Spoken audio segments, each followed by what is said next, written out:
그래서 식사를 하루 3끼를 포함해서 돈 1만 원을 쓰는 사람이 과연 몇 프로나 될까요? 우리 돈으로는 1만 원이고 10달러, 10불 정도를 하루에 쓰는 사람이 얼마나 되겠습니까?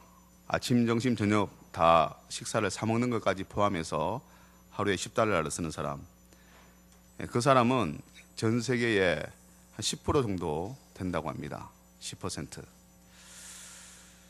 그럼 여러분, 전 세계에서 대학을 졸업한 사람은 과연 몇 프로가 될까요? 대학을 졸업한 사람은요, 전 세계 인구 중에 1% 정도에 달한다고 합니다. 우리는 지금 우리가 의식하든지 의식하지 않든지 10%의 사람에 속해 있거나 아니면 전 세계 1%에 속해 있는 사람이 되어 있습니다. 여러분, 하나님이 우리를 10%의 사람, 1%의 사람으로 세우셨습니다. 그러면 이 나머지 90%와 나머지 99%의 사람과 우리의 차이는 뭘까요? 그 차이는 단 하나입니다. 우리는 대한민국에 태어났고 그들은 제3세기에 태어났다는 것입니다. 우리가 대한민국에 태어난 것이 우리의 선택입니까? 이건 전적인 하나님의 은혜죠. 만약에 하나님이 위에서 떨어뜨려서 그 땅에 사람을 태어나게 하셨다면 우리가 조금만 하나님이 손이 들려서 조금만 위쪽으로 떨어뜨렸으면 우리 북한에 태어났잖아요. 여기 몇 킬로 올라가지도 않은데 그 위에 떨어졌으면 우리는 99%에 속한 사람이 되었을 거다라는 거죠. 그러니까 이 태어나는 것이 우리의 선택이 아닙니다. 전적인 하나님의 은혜죠. 그런데 하나님이 우리를 10%에 속하고 1%에 속하게 하신 이유가 있습니다. 그게 뭐냐면 90%의 사람들, 나머지 99%의 사람들을 섬기라고 하나님이 우리를 10%로 1%로 만들어 주셨다는 거죠. 하나님은 수많은 사람들 가운데 우리를 특별히 하나님의 자녀로 택하시고 우리에게 믿음을 주셨습니다. 우리가 하나님을 택한 게 아니잖아요. 우리가 하나님을 믿는 게 아니지 않습니까? 특별히 하나님이 우리를 택하여 주셔서 우리에게 믿음 주시고 우리를 하나님의 자녀로 무작정 삼아 주셨습니다. 우리의 모습이 어떠하든지 거기에는 아무 상관없이 하나님이 그냥 무조건적으로 우리를 택하시고 하나님의 자녀로 삼아 주셨어요. 전적인 하나님의 은혜로 전혀 자격 없음에도 불구하고 우리가 하나님 앞에 택함을 받았습니다. 그럼 하나님은 왜 우리를 택하시고 하나님의 자녀로 삼아 주셨을까요? 그것은 바로 우리로 하여금 하나님은 우리로 하여금 이웃을 섬기고 무엇보다도 그리스도 안에서 한 형제된 성도를 섬기라고 우리를 부르셨다라는 거죠. 그럼 이웃을 섬기고 성도를 섬기기 위해서 우리는 어떻게 해야 할까요? 이것이 바로 갈라디아서 6장에서 가르쳐 줍니다. 오늘 본문은 아니지만 6장 1절에서 5절 말씀을 한번 보시면 그 말씀의 주제가 너희가 짐을 서로 지고 또한 각각 자기의 짐을 지라라고 얘기합니다. 여기서 짐을 서로 지라라고 말하고 자기의 짐을 지라라고 하는 이 말에 짐은 특별히 재물을 가리킨다라고 볼 수도 있습니다. 서로 짐을 지라는 말은 물질이 있는 사람이 그렇지 못한 사람을 섬기라라는 거죠. 또 자기 짐을 지라라는 것은 물질로 섬겼으면 그걸 자랑하지 말고 당연히 해야 할 것을 한 것처럼 그렇게 여기라라는 겁니다. 그리스도인이라면 당연히 져야 하는 짐이 바로 나에게는 물질로 연약한 자를 섬기는 거다라는 거죠. 오늘 이 본문 말씀도 이와 같은 맥락에서 계속해서 이어집니다. 우리 7절과 8절 말씀 다시 한번 읽어볼까요? 같이 한번 말씀 읽겠습니다. 시작. 스스로 속이지 말라. 하나님은 업신여김을 받지 아니하시나니 사람이 무엇으로 심든지 그대로 거두리라. 자기의 육체를 위하여 심는 자는 육체로부터 썩어질 것을 거두고 성령을 위하여 심는 자는 아멘. 여러분, 이 말씀 참 많이 들었죠. 많이 들었던 말씀이죠. 심는 대로 거둔다. 육체를 위해 심는 자는 썩어질 것을 거두고 성령을 위해 심는 자는 성령으로부터 영생을 거둔다. 그래서 하늘에 많이 쌓아두어라, 심어라 라는 말입니다. 육체를 위해 심는다라는 것은 하나님이 주신 물질을 자기 자신을 위해서 심는다, 자기 자신을 위해서 사용한다 이 말입니다. 그러면 너희가 죽을 날에 썩어질 것을 거두게 될 것이다 라는 거죠. 장례식 때에 제가 자주 하는 설교가 영정사진 앞에서 우리가 저 사진에 걸릴 날이 멀지 않았는데, 그때 우리가 이 땅에 썩어져 없어질 것에 집착하지 말고 영원한 것을 바라볼 수 있는 눈을 가지게 해달라고 그렇게 설교하고 기도합니다. 사실 우리가 이 땅에서 추구하고 가지려고 하는 이 모든 것들은 아무짝에도 쓸모없는 썩어질 거다라는 거죠. 영원한 세상에서 살아갈 우리가 추구해서는 안 될 것이다라는 겁니다. 내 육체가 썩어서 이 땅에서 사라져 없어질 때 함께 사라질 것을 거둔다라는 말입니다. 이에 반해서 성령을 위해 심는 자라는 것은 성령 하나님을 위하여 심는 자라는 것을 말합니다. 하나님의 영광을 위해서 하나님의 뜻대로 심는 것을 말합니다. 우리의 믿음의 선배들은 하나님의 뜻대로 많이 심었습니다. 그래서 교회를 지을 때에 집문서를 잡히기도 하고 또한 교회의 부채를 즐거운 마음으로 껴안았습니다. 그래서 오늘날 이 조국교회가 단기간에 엄청난 부흥을 이루었습니다. 이렇게 우리의 믿음의 선배들은 이 하늘에 심는 것, 성령을 위해 심는 것을 교회에 많이 심는 것으로 생각했습니다. 그러나 우리 믿음의 선조가 하나 놓친 것이 있습니다. 하나 등한히 한 것이 있어요. 그게 뭐냐면 하나님의 뜻대로 심는다는 것은 교회만을 뜻하지 않는다라는 거죠. 바로 교회도 말하지만 더불어서 우리의 이웃과 믿음의 형제에게도 심는 것을 포함합니다. 그래서 바울은 10절 말씀에 이렇게 얘기합니다. 10절 말씀 우리 같이 한번 읽도록 하겠습니다. 그러므로 우리는 귀에 있는 대로 우리 모든 이에게 착한 일을 하되 더욱 믿음의 가정들에게 할지니라. 아멘. 기회가 있을 때마다 물질로 섬기되 더욱 믿음의 형제들에게 해라라는 겁니다. 이 말씀은 곧 갈라디아서 5장 14절 말씀에 보면 이웃 사랑하기를 내 몸같이 하라, 내 자신같이 하라라는 말씀하고 같이 연결됩니다. 이웃 사랑은 말로 하는 것이 아닙니다. 이웃 사랑은요, 물질로 하는 겁니다. 물질로. 자녀를 사랑한다라고 하면서 자녀 양육에 물질을 안 드는 사람이 있습니까?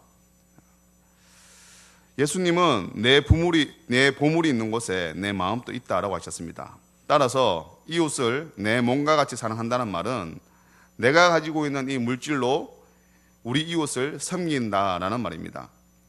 물질로 이웃을 섬기는 것은 주님의 뜻이기도 하지만 좀 더 근본적인 이유가 있습니다.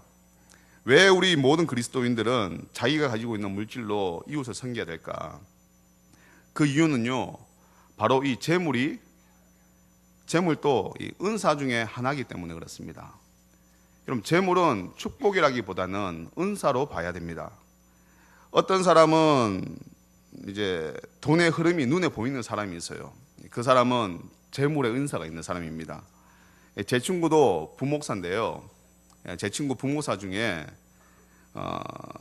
그 친구가 결혼할 때에 결혼 이렇게 부조하고 받았는 게 자기한테 한 4천만 원 정도가 들어왔답니다. 자기 사모님과 하고 합쳐갖고 4천만 원 정도가 들어왔는데, 근데 그 돈 가지고 지금 결혼한 지가 저보다 좀 늦게 결혼했거든요.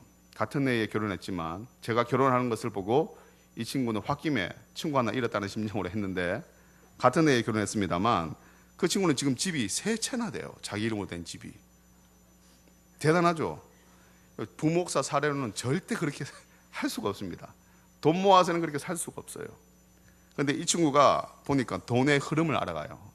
어디 가면 돈을 투자하면 돈을 벌겠다는 게 눈에 보이나 봅니다. 그 부모님은 장사하던 분이셨습니다. 그래서 이 장사 집안의 핏줄이 부목사지만 가게에 피가 그쪽에 흐르고 있는 것 같아요. 그래 이 친구는 이 돈이 보이는 게 흐름이 보여요. 그러면서 저를 만나면 하는 말이, 태훈아, 내가 니한테 좀 더 강권해서 집 사라고 말할 건데 제 이렇게 얘기를 합니다. 하여튼 이 친구는 돈의 흐름이 눈에 보이는 친구예요. 어디서 집을 사면 집이 얼마 오른다, 이게 보이는 친구입니다. 샀다가 팔고 이러면서 집을 지금 3채나 가지고 있습니다. 예, 뭐 잘 보이면 저한테도 한 채 안 주겠나 싶은데. 근데 여러분, 저는 아무래도 이 돈의 흐름이 눈에 보이지가 않아요. 따라서 저에게는 재물의 은사는 적어도 아직까지는 하나님이 안 주신 것 같습니다. 재물의 은사는 재물을 잘 다룰 줄 아는 사람에게 하나님이 주시는 은사입니다. 내 능력 이상의 재물은 여러분 축복이 아니라 저주입니다. 감당하지 못한 재물이 주어질 때에 어떻게 사용할지 몰라서 오히려 더 망하는 자들의 이야기를 우리 종종 듣습니다. 어디서 듣죠? 예, 로또, 그렇죠? 로또. 예, 우리가 다 그 꿈을 꾸지 않습니까? 로또에 당첨된 사람들의 이야기를 들어보면 제대로 살아가는 사람들이 잘 없는 것 같아요. 로또 맞아서 인생이 망한 사람들이 참 많습니다. 그래서 저는 여러분 로또를 사본 적이 없습니다. 왜냐하면 로또 사서 당첨될까 봐 안 삽니다. 로또로 인해서 갑자기 수십억 원이 주어지면 제가 감당하지 못할 것 같아요. 오히려 그 돈으로 인해서 제가 더욱 죄 짓는데 그 돈을 사용하고 열중할 것 같습니다. 하나님 앞에 목회를 하기보다는 이 돈을 어떻게 사용할까, 어떻게 남은 생애를 즐길까에 더 고민하고 열중할 것 같아요. 그래서 하나님은 저에게 로또를 되지도 않게 하시겠지만 제가 사지도 않습니다. 여러분, 따라서 재물 많은 사람을 그렇게 부러워할 게 아닙니다. 재물은 은사입니다. 은사. 여러분, 은사의 목적이 무엇인 줄 아십니까?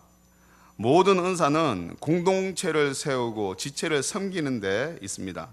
병 고치는 은사, 이 은사를 받은 사람은 자기 자신을 위해서 쓰는 것이 아니라 이 공동체의 사람들, 또 주님 나라와 주의 영광을 위해서 이 은사를 활용해야 됩니다. 뿐만 아니라 예언의 은사, 방언 통역의 은사, 이 모든 은사들은 공동체를 세우고 지체를 섬김에 유익하게 해라고 하나님이 주신 은사들이거든요. 그러니까 여러분, 이 은사 받은 사람들을 부러워할 게 아니에요. 은사를 받은 사람은 은사를 받을수록 하나님 앞에서 그 책임이 증가되는 것입니다. 은사는 자기 자신을 위해 쓰는 것은 은사를 주신 하나님의 의도가 아닙니다.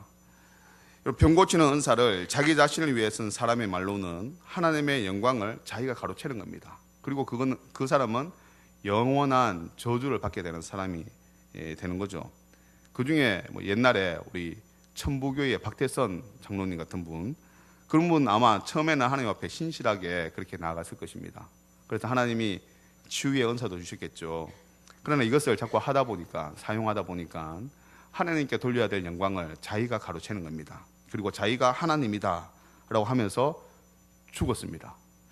그 사람이 천국 가 있겠습니까? 예. 하나님은 한 분이신데 천국에 하나님이 두 분이면 안 되잖아요. 아마 지옥에서 하나님 노릇을 하지 않을까 이런 생각을 하는데, 여러분, 이렇게 은사를 받아놓고 하나님의 뜻대로 은사를 활용하지 못하면 이게 저주가 되더라는 거죠. 따라서 재물도 은사이기에 이 재물을 이웃과 형제를 위해서 써야만 합니다. 자신의 육체를 위해 사용하면 썩어질 것을 거두기 때문에 그렇습니다. 그래서 여러분, 재물을 많이 가지고 있는 사람을 그렇게 부러워할 게 아닙니다. 특히 우리 가운데 재물을 많이 가지고 있다라고 생각하는 사람은 두렵고 떨리는 마음으로 이 재물을 어디로 쓸 건지 하나님 앞에 여쭈면서 써야 된다는 거죠. 성경은 거지와 과부와 고아들을 외면하지 말고 구제하라라고 합니다. 이에 여러분, 이스라엘의 거지와 과부와 고아는요, 이 말씀에 근거해서 구걸할 때에 굉장히 당당하게 구걸을 합니다. 하나님이 당신에게 주신 이 물질은 하나님께서 나 같은 사람을 위해서 쓰라고 당신한테 주신 거다라는 거죠. 그래서 내가 당신에게 하나님의 뜻을 행할 수 있는 기회를 줄 테니까 내한테 돈 내놔라. 이게 여러분 이스라엘 거지의 모습입니다. 얼마나 당당합니까? 내가 당신이 하나님의 뜻을 행할 수 있는 그런 기회를 준다. 그래서 하나님으로부터 오는 복을 지속적으로 받을 수 있는 그런 기회를 내가 제공하고 있으니까 내가 당신한테 구걸하는 것에 감사하면서 나에게 반응해라라는 거죠. 이 구걸에 네가 응해라라는 겁니다. 그게 주의 뜻을 행하는 거기 때문에. 여러분 어떻게 보면 이게 굉장히 이러한 모습이 참 어처구니 없습니다. 그죠? 이런 마음은 구걸하는 사람이 가져야 하는 것이 아니라 선을 베푸는 사람이 가져야 되는 마음입니다. 내가 하나님의 뜻을 행할 수 있도록 내 주변에 연약한 사람들이 있는 것에 대해서 감사하면서 그들을 섬길 수 있는 것에 감사하는 마음을 섬기는 사람이 가져야 되는데, 오히려 섬김받는 사람이 섬기는 사람한테 네 나한테 감사해라, 내가 너에게 하나님의 뜻을 이룰 수 있는 기회를 주니까 감사해라 라고 하는 것은 너무 뻔뻔스럽잖아요. 그런데 이스라엘 거지들이 그렇다는 겁니다. 이스라엘. 우리 한국 정서로는 이해가 안 되는데, 이 때문에 여러분 주의 말씀대로 섬기려고 마음먹은 사람들이 이런 상식 이하의 반응을 보이는 거린들로 인해서 마음이 상하는 사람들이 있었습니다. 그래서 그 마음에 시험 들기도 하는 사람이 있었다는 거죠. 그래서 그들 중에 구제하는 것을 외면하는 자들도 생겨났습니다. 그래서 바울이 그런 자들에게 이렇게 권면합니다. 9절 말씀입니다. 9절 말씀 같이 한번 읽어볼까요? 우리가 선을 행하되 낙심하지 말지니 포기하지 아니하면 때가 이름에 거두리라. 아멘. 선을 행하되 낙심하지 말지니 포기하지 아니하면 때가 이름에 거두리라. 구제의 혜택을 받는 사람이 혹 교회를 대적하거나 원수처럼 행동하더라도 낙심하지 말아라 라는 겁니다. 바울이 하는 또 다른 말을 한번 볼까요? 우리 로마서 말씀입니다. 로마서 12장 14절 말씀 우리 같이 한번 화면을 보면서 읽도록 하겠습니다. 같이 한번 읽을게요. 시작. 너희를 박해하는 자를 축복하라. 축복하고 저주하지 말라. 아멘. 나를 핍박하는 자, 박해하는 자, 그 사람들 위해서 너희가 오히려 축복해라 라고 합니다. 그러니까 그 사람이 더 잘되고 더 강력한 힘을 가질 수 있도록 축복해라 라고 얘기해요. 이게 말이 됩니까? 우리 이성적으로는 납득이 되지 않는 말씀이죠. 또 17절 로마서 12장 17절 말씀 한번 볼까요? 같이 한번 읽겠습니다. 아무에게도 악을 악으로 갚지 말고 모든 사람 앞에서 선한 일을 도모하라. 아멘. 성경의 구약 성경에 보면 이에는 이, 눈에는 눈으로 갚아라라고 하는데 예수님은 그러지 마라라고 해요. 그러지 말고 오히려 바보같이 당하면서도 화내지 말고 더욱 선한 일을 하는데 힘쓰라라고 얘기한다는 거죠. 세상이 가르치는 가르침하고는 전혀 다릅니다. 자, 또 12장 20절 말씀 한번 볼까요? 로마서 12장 20절 같이 한번 읽겠습니다. 내 원수가 줄이거든 먹이고 목마르거든 마시게 하나 그리함으로 내가 숯불을 그 머리에 쌓아 놓으리라. 네 원수에게 먹을 것을 주고 그가 목말라 하면 마실 것을 주라 라고 얘기합니다. 그가 얼굴이 화끈거릴 수 있도록 머리에 숯을 얹는다는 말은 그렇게 해서 자기가 이때까지 나에게 했던 행동들에 대해서 부끄러워할 만큼 선행을 베풀어라 라고 하는 거거든요. 그러면서 바울이 결론적으로 하는 말이 있습니다. 12장 21절 말씀 같이 한번 읽겠습니다. 악에게 지지 말고 선으로 악을 이기라. 결국 이겁니다. 악을 악으로 갚는 것은 악에게 지는 거다라는 거죠. 악에게 지지 말고 선으로 악을 이기라. 여러분 우리가 이렇게 바보처럼 당하고 석없이 내어줌에도 낙심하지 않고 선한 일을 포기하지 않아야 하는 이유가 무엇입니까? 그게 바로 이 19절 말씀입니다. 로마서 12장 19절 말씀 같이 한번 읽겠습니다. 시작. 내 사랑하는 자들아 너희가 친히 원수를 갚지 말고 하나님의 진노하심에 맡기라. 기록되었으되 원수 갚는 것이 내게 있으니 내가 갚으리라고 주께서 말씀하시니라. 아멘. 여러분 우리가 선을 행함으로 받는 이 애매한 고난과 핍박은 하나님께서 이미 다 보고 기억하고 계신다라고 말씀합니다. 그래서 복수 네가 하지 마. 내가 이미 다 보고 있으니까 내가 너 대신해서 복수할게. 너 복수하지 마. 네가 복수하다가 네 마음이 다칠까 봐 내가 불안하다라는 거죠. 여러분 하나님이 이토록 우리가 끊임없이 선행을 베풀기 원하시는 것은 우리의 심령이 다칠까 봐, 우리의 심령이 악해질까 봐 하나님이 계속 참고 참으라고 하시는 거예요. 그러면서 주님이 하시는 말씀이 내가 복수할게 라는 거예요. 내가 복수할게. 복수는 내가 하는 것이 아니라 주님이 하실 것이다 라는 것을 믿는 그 믿음이 있으면 우리가 바보처럼 당하면서 살아갈 수도 있다라는 거죠. 여러분, 이 세상 모든 민족 중에서 가장 하나님의 말씀대로 살아가는 민족은 유대인입니다. 유대인. 이들이 이웃 사랑하는 방법을 통해서 우리가 하나님의 이웃 사랑하는 방법을 좀 보았으면 좋겠습니다. 여러분, 페이스북의 창시자인 마크 주커버거, 이 사람은요 나이가 지금 31살입니다. 84년생. 그리고 그 아내는 프리실라 첸, 중국 사람인데 나이가 30살입니다. 저보다 아직 한참 어린 청년인데 결혼해갖고 벌써 애까지 낳았네요. 자, 이가 이제 딸 출산 이후에 12월 1일 날, 엊그제입니다. 12월 1일 날 페이스북의 지분의 99%를 기부하겠다라고 선언합니다. 그 페이스북의 지분 99%, 그게 얼마냐면 450억 달러예요. 우리나라 돈으로 환산하면 53조 원 정도 된다고 합니다. 53조 원을 몽땅 기부하겠다라고 한 거죠. 자기는 1%만 남기고. 이 사람의 그 어머니의 말씀에 이런 말이 있다고 합니다. 그가 어릴 때 어머니한테 이런 말을 들었다고 해요. 많은 부에는 많은 책임이 따른다. 더 나은 세상을 위해서 너의 부를 사용해라. 그렇게 그의 유대인 어머니가 이 주커버그에게 얘기를 했다고 합니다.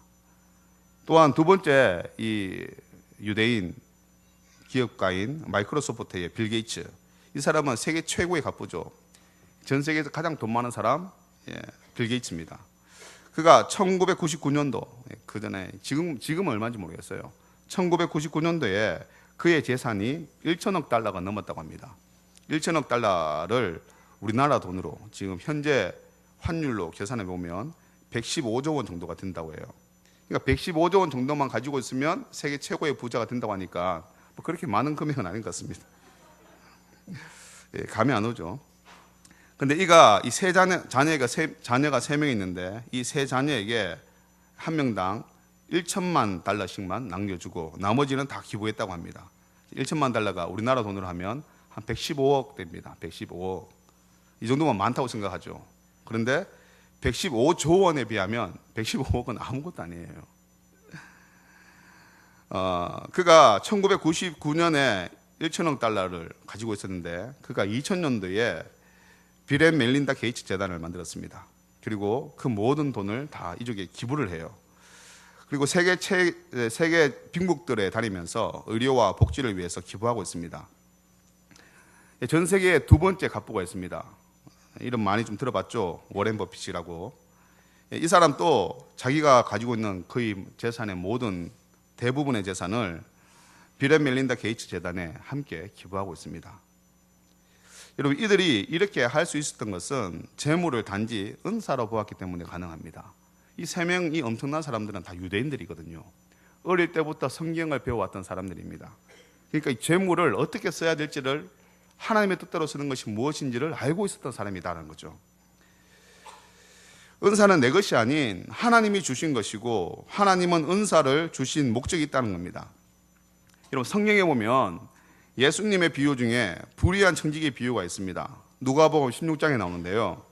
어떤 부자에게 청지기가 있는데 그가 주인의 소유를 낭비한다는 말을 듣게 됩니다. 그래서 이 주인이 그 청지기를 해고하려고 해요. 이에 이 청지기가 이제 어떻게 할까 고민하다가 이렇게 하기로 결심합니다. 우리 누가복음 16장 4절 말씀 같이 한번 읽어볼까요? 시작. 내가 할 일을 알았도다. 이렇게 하면 직분을 빼앗긴 후에 사람들이 나를 자기 집으로 영접하리라 하고, 자기가 이제 곧 해고될 텐데 이제 어떻게 하면 내가 살 수 있을까를 연구했다는 거죠. 그래서 고민하고 내린 결론대로 이제 행동을 하는데, 자, 그게 어떻게 행동하는 거냐면, 계속해서 말씀을 보겠습니다. 누가복음 16장 5절에서 7절까지 말씀 같이 한번 읽겠습니다. 시작. 주인에게 빚을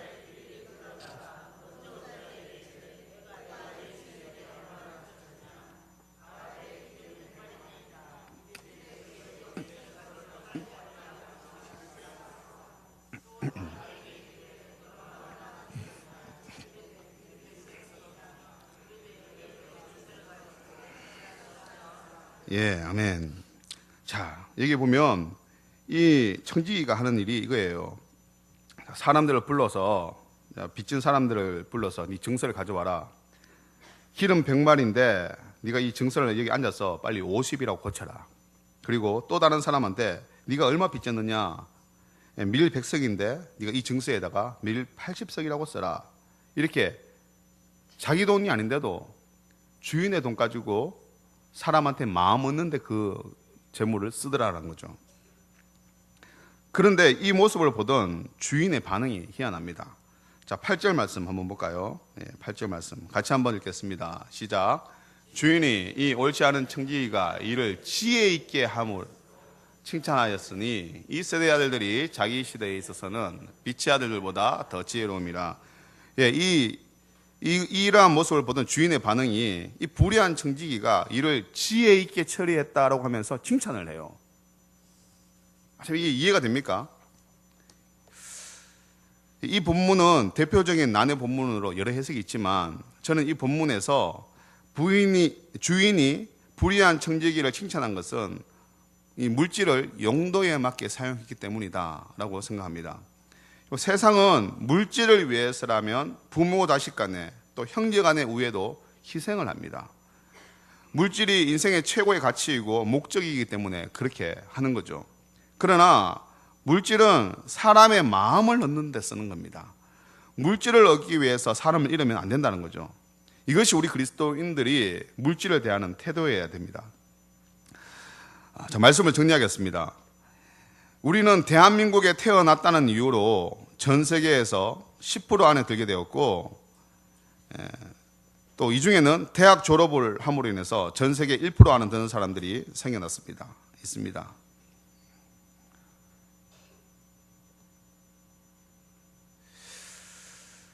그 가운데서도 우리는 특별히 하나님께 선택받아서 하나님의 자녀가 되었습니다. 자, 이러한 엄청난 혜택과 은혜에는 책임도 따릅니다. 그 책임이 바로 10절 말씀입니다. 우리 갈라디아서 6장 10절 말씀 다시 한번 읽겠습니다. 시작. 그러므로 우리는 기회에 있는 대로 모든 이에게 착한 일을 하되 더욱 믿음의 가정들에게 할지니라. 아멘.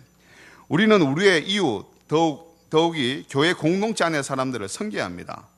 오늘 몇몇 성도님이 육이 연약해서 김장을 못하는 성도님 집에 김장해주러 갔다라는 얘기를 들었습니다.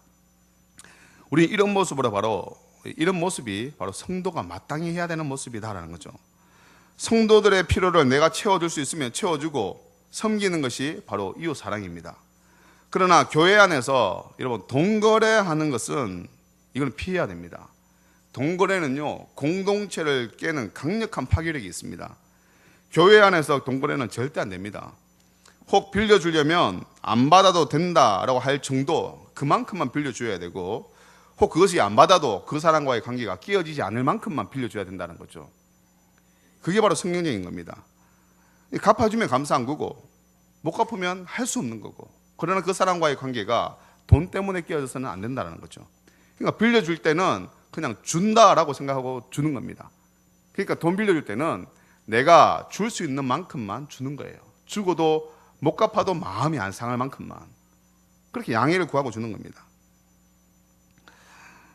그래야지 개인적으로도 교회도 시험에 들지 않습니다. 나는 이웃을 섬기는 마음으로 섬기는데 또 선을 행하다 보면 때때로 당연히 이것을 당연한 것으로 여기고 섬김받는 사람들이 있습니다. 그때 우리가 드는 생각은 결국 나만 손해본다라는 거죠. 이때 우리의 마음은 참으로 좀 배신감이 들기도 하고 괜히 이런 일을 했다 다음부터 안 해야지 하는 이런 잘못된 악한 생각이 들기도 하다라는 겁니다. 그래서 바울이 9절 말씀에 이렇게 권면합니다. 9절 말씀 다시 한번 읽겠습니다. 시작.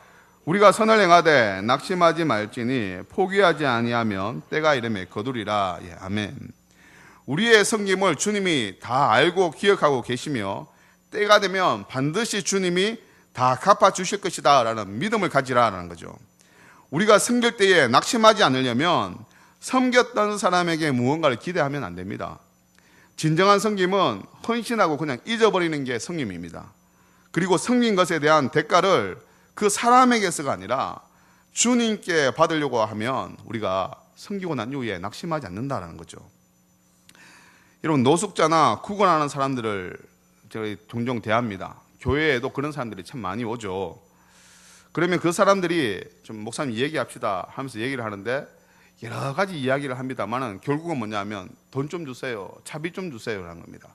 집이 저 순천인데 순천까지 가는데 뭐 타고 밥 한 끼 먹고 그러면 5만 원 정도 듭니다. 좀 주세요 이래요. 그래서 한번 준 적이 있습니다. 너무 말끔하게 차려와서 속이 뻔하게 보이지만 그 사람이 너무 간곡하게 한 2시간 정도 저를 붙잡고 얘기하더라고요. 그 얘기하는 것이 너무 애절해서 제가 있는 모든 것을 틀어서 5만 원을 만들어서 한번 준 적이 있습니다. 그 사람의 속이 뻔히 보이지만 그거 아십니까 여러분? 그래도 구걸하는 사람보다는 도와줄 수 있는 내가 훨씬 낫다는 거예요. 내가 훨씬 낫잖아요. 그래서 여러분 알면서 쏘아주는 거예요. 알면서 그 사람이 순천에 집이 아닌 것을 알면서도 그냥 주는 겁니다. 그리고 인터넷에서 치매에 걸린 노모에게 감사하던 글을 한번 보았습니다. 평소에는 자기 삶에 바쁘게 살던 이 자녀들이 모친이 치매에 걸리자 더욱 효도하기 막 시작했습니다. 치매가 더욱 심해져서 자식을 알아보지 못할 정도가 되었음에도 불구하고 그 자녀들이 더욱 열심으로 모친을 섬겼어요. 결국 이 치매에 걸린 모친은 그 후 2년 동안 살다가 소천했습니다. 그리고 치매에 걸린 노모에게 감사의 편지를 쓰는 것을 인터넷에 다니는 것을 한번 보았습니다. 그 감사 이유 중에 첫 번째가 이 열악한 환경 속에서도 내 부모를 공경하라라는 말씀을 실행할 수 있는 기회를 우리 어머니가 2년 동안 우리에게 허락했다는 거죠. 그래서 어머니가 2년 동안 더 살아준 것이 너무 감사하다는 겁니다. 그래서 어머니가 계셨기 때문에 내 부모를 공경하라라는 이 말씀을 내가 삶 가운데서 행할 수 있게 해주셔서 어머니 감사합니다. 두 번째는 내 부모를 공경하라. 그러면 내가 이 땅에서 장수하고 복을 누리리라라는 이 말씀의 복이 우리 가정에 임할 것이기 때문에 내가 하나님으로부터 받을 수 있는 복의 통로를 어머니가 제공해 주셨기 때문에 어머니 너무 감사합니다.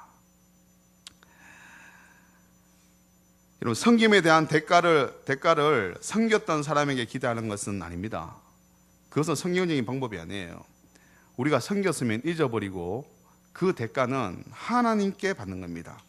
하나님께 두는 것이 주님이 원하시는 섬김입니다. 나의 도움을 필요로 하는 자에게 나 자신을 내어주는 것이, 그리고 그 대가는 하나님께 받으려고 하는 것이 그리스도인의 삶입니다. 이웃을 섬기는 것은 내 의나 공로를 쌓기 위함이 아닙니다. 하나님의 은혜 받은 자임을 진짜로 자각하면 이 땅에 있는 모든 것이 내 것이 아닌 주님의 것임을 인정하는 청지기적인 삶을 살게 됩니다.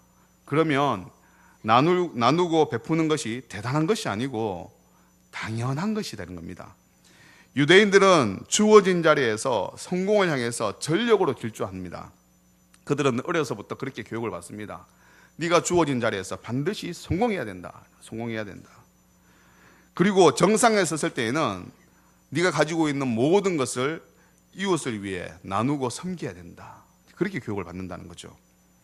그럼 그리스도인이 성공해야 되는 이유가 있습니다. 왜 성공해야 됩니까? 이웃에게 나누고 섬기기 위해서 우리는 성공해야만 합니다. 여러분, 제가 고등부 학생들에게 설교할 때 너희가 공부하는 이유에 대해서 이렇게 얘기합니다. 공부해서 네 잘 나가고 대학 가려고 그래 하지 말고 공부해서 남 주라고. 공부해서 남 주기 위해서 여러분들이 공부해야 된다고. 너 혼자 잘 나가고 너 혼자 출세하려고 하면 차라리 하지 마라. 하지 말라는 거. 오히려 남 밑에 있는 것만큼 못하다는 겁니다. 여러분, 이전보다 저와 여러분들이 더욱 선을 행하는 그런 성도들이 되기를 소망합니다. 선을 행하되 선을 베푼 사람에게 대가를 기대하면서 낙심하지 않기를 소망합니다. 오직 성령을 위해 심음으로 주님께만 보응받기를 바라는 하늘 소망을 간직한 저와 여러분들이 되시기를 예수님의 이름으로 축원합니다. 이 시간에 우리 같이